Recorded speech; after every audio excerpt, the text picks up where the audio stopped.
First, preservation and conservation. Preventive measure. The museum might have climate control systems and proper storage facilities to safeguard the artifact from deterioration. They include environmental control, proper storage, and handling protocol. Conservation practice. Skilled professionals might be employed to restore and maintain the artifact in their original condition. They include cleaning and stabilization, structural repairs, and chemical treatment. For documentation, detailed record and photograph of the artifact might be kept for future reference and research. Second, public access and engagement.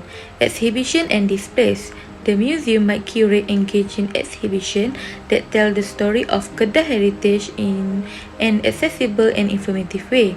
They include engaging narrative, accessibility and clarity, and variety and rotation. Educational programs. Programs for all ages could be offered, like workshops, lectures, and interactive activities to educate the public about local culture and history. Last, for accessibility, the museum might strive to be accessible to people with disabilities by providing ramps, lifts, and clear signage. They include physical accessibility, sensory accessibility, and cognitive accessibility. Third, community involvement and ownership. Collaboration with local communities. The museum might work with local stakeholders to gather information, interpret exhibits, and ensure the museum reflect the community's diverse perspectives. Educational outreach program and partnership with school and community organization could be in place to foster a sense of ownership and pride in local heritage. Volunteer opportunities. The museum might encourage volunteers from the community to assist with various tasks, promoting a sense of shared responsibility. And the last one is sustainable management. Environmental practice. The museum might utilize eco-friendly building materials, energy efficient lighting, and waste reduction practice. Responsible tourism. The museum might manage visitor flow and implement policies to minimize negative impacts on the surrounding environment and community. Long-term planning. The museum might have a comprehensive plan for future development and maintenance to ensure the sustainability of its operation. Number 5 is authenticity. The exhibition of well-studied data, archive, and exhibition demonstrate an effort to preserve the heritage site's authenticity. Visitors could obtain the cultural, historical, and natural elements of the location by providing accurate and trustworthy information.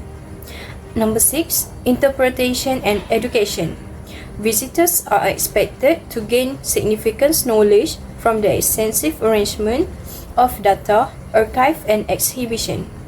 A deeper understanding of the site's legacy is fostered by the educational resources and captivating exhibits that heritage management principles provide. Lastly, risk management.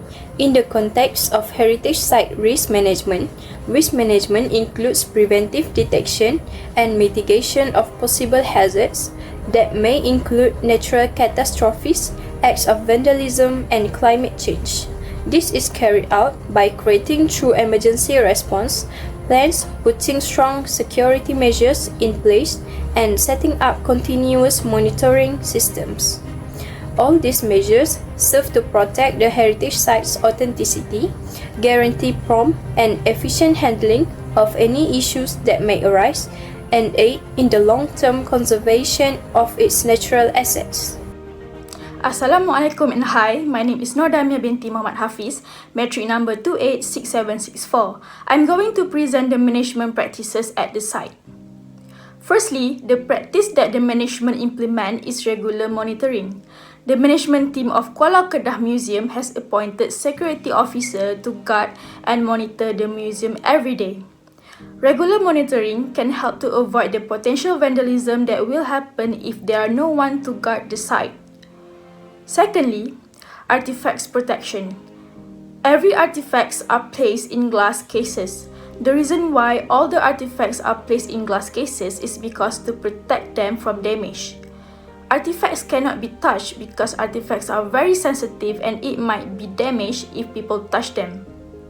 Then, glass cases also to prevent the artifacts from getting stolen by irresponsible people. Next, security camera installation. Every corner of the museum ceilings are installed with security camera to observe the surrounding. It is also a part of the ways to prevent visitors from damaging the artifacts and stealing them. By installing security camera, the management team can easily monitor the artifacts to prevent it from getting damaged by visitors. Lastly, monument preservation. The monuments around the museum, such as the walls, are being monitored and preserved to avoid potential damage. When the management team identify the damage, they will come up with the preservation plan to try to mitigate the damage. Next is type of management process. One of the management process the site manager can implement is by implementing conservation.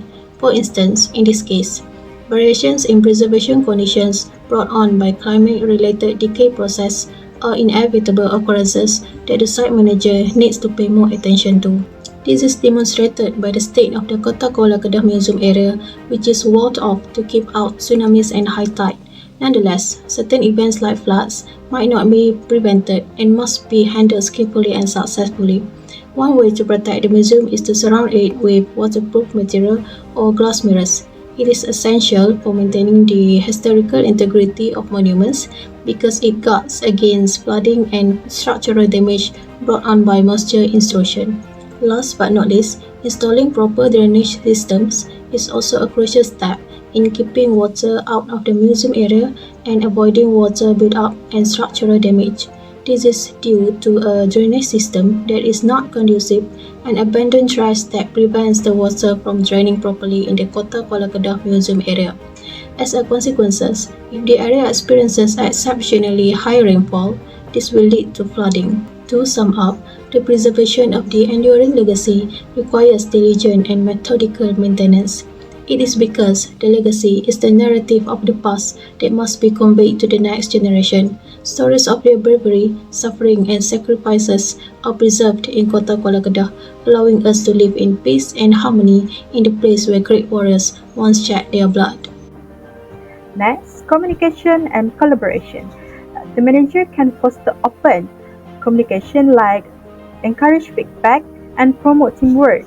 So this is good to the museum because they can improve their museum, rely on the feedback they have got from the visitor and worker. The manager also can do collaboration with influencer or university management to promote the site. This can give opportunity to community or students to gain knowledge about the place. Last but not least is upgrade technology. Manager can adopt mobile device and apps to improve data collection and share information with others. So the apps need to be detailed information like location and so on. Manager also can use a video or AR or VR technology to enhance visitor experience. Thank you.